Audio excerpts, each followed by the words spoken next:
Today, we're going to be reviewing the basics of climate. We've been talking about natural phenomena for the last few weeks, weather, seasons, disastrous weather. And so today, we're going to talk about climate.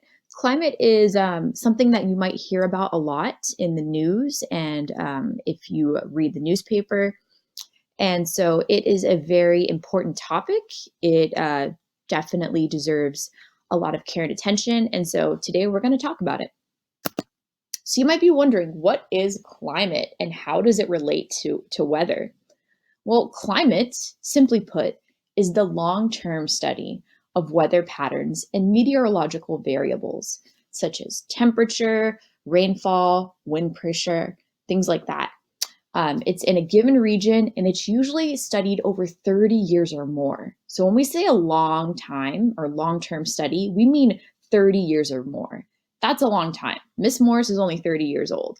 And so that would be like one little snapshot of climate, okay? That 30 years, that's crazy. So while weather tells us the current short-term state of the atmosphere, right? I can go outside and I can tell you what the weather looks like just by looking up and feeling the air temperature, if it's raining or not, things like that. Climate gives us a bigger picture of long-term weather patterns.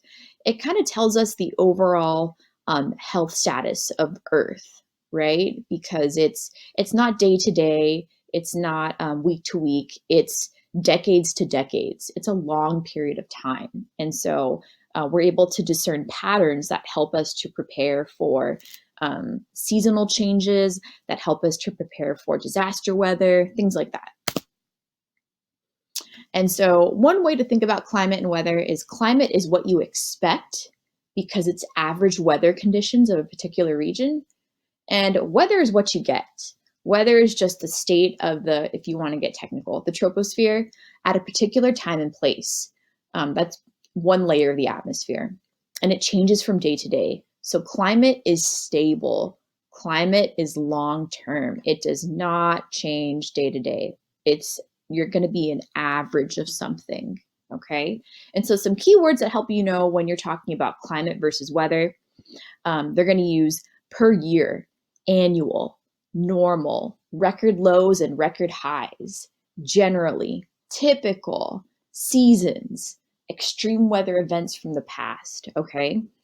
So climate is long term. When you think about climate, they might show a climate map on the news when they're going over the weather report, and they'll say today's weather is sunny, which is abnormal for our climate this time of year, and they'll pull up a climate map to show you. Normally, for example, during December, we have cold weather, right? It might be sunny some days, but because we live in California, it's sunny most days.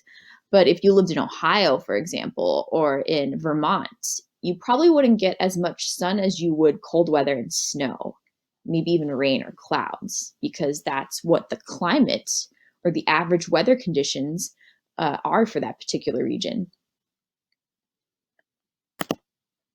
So why is it important to know what climate is? Why should we care? Weather tells us day-to-day things and tells me how I should dress.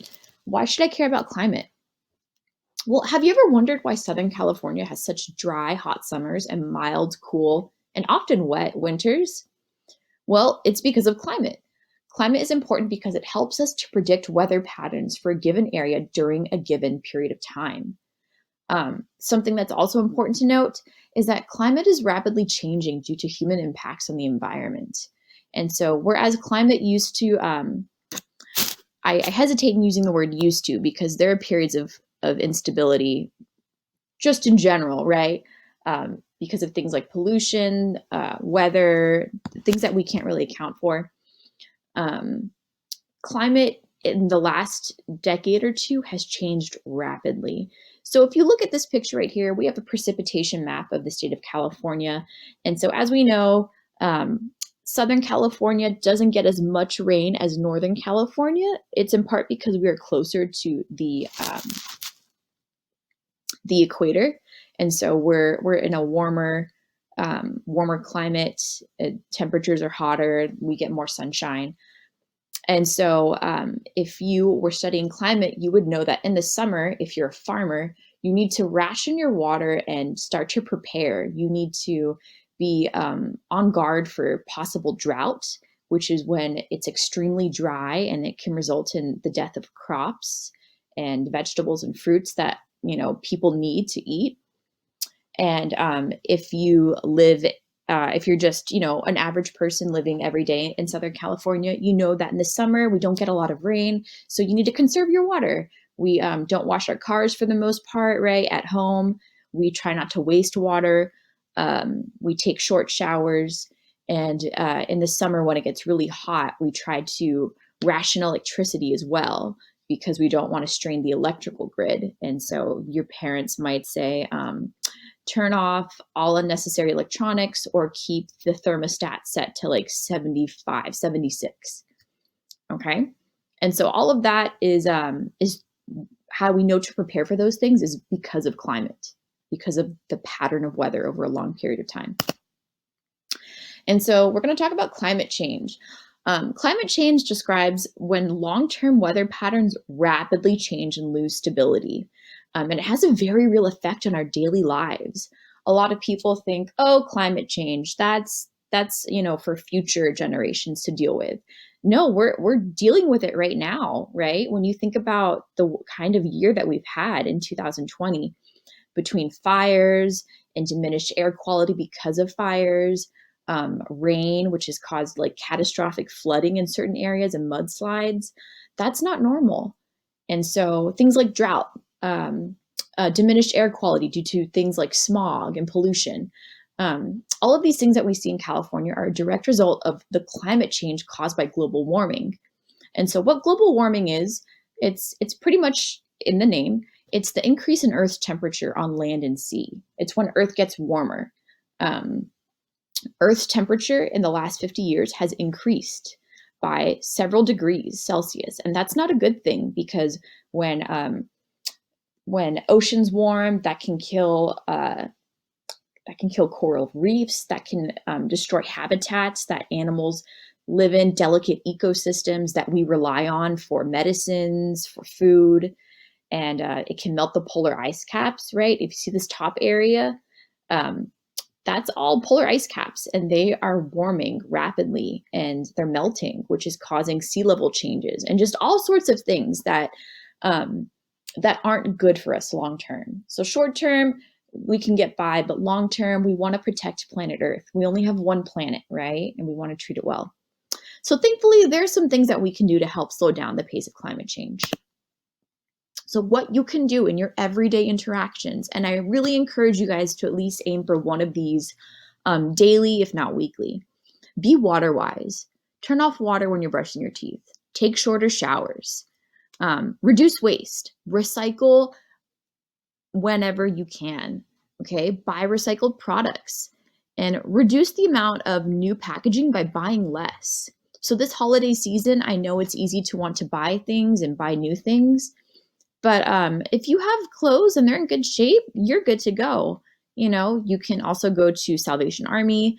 You can donate clothes or buy clothes there, and you're basically recycling clothes rather than contributing to the new production of clothing. There's energy saving. We can switch the power off the wall when we're finished with an appliance, right? If you leave a room, turn off the electricity in there. No one's in it. No one cares. Switch to energy saving light bulbs around your home. These are a lot more common. Traveling green. So when possible, buy fuel efficient and eco-efficient cars. Cars that run on electricity, right? They have some more affordable options. And I believe that you get a tax incentive when you buy these vehicles, which is cool. Use a bike or walk to places close by. So once you guys start working, you can take the bus, mass transit, public transport. You can take a bike if you feel comfortable or walk if it's close enough. Though again, I stress that safety comes first. And so using public transportation or having your parent take you, but maybe carpooling with a coworker or a friend would be great. So switch to renewable energy. If you don't have solar panels, I would recommend installing them. That way you can generate your own energy. I actually have that at my house and it saves us on our electricity bill. And just other small changes, buy local, buy from local businesses. This Tuesday is Giving Tuesday, and so you can buy from businesses in your community to help sustain your community instead of large corporations. Plant a tree. Go outside. Those of you, I know some of you have a green thumb. Go outside and plant some trees, some vegetables, some flowers in your back or front yard. And then just spread the word. If you see your parents leaving the water on when they brush their teeth or leaving the lights on when they're in a room, when they leave a room rather, tell them, hey, mom or dad, or whoever lives with you and takes care of you, let's turn that off. Let's be energy and resource efficient. Let's reduce climate change. Okay.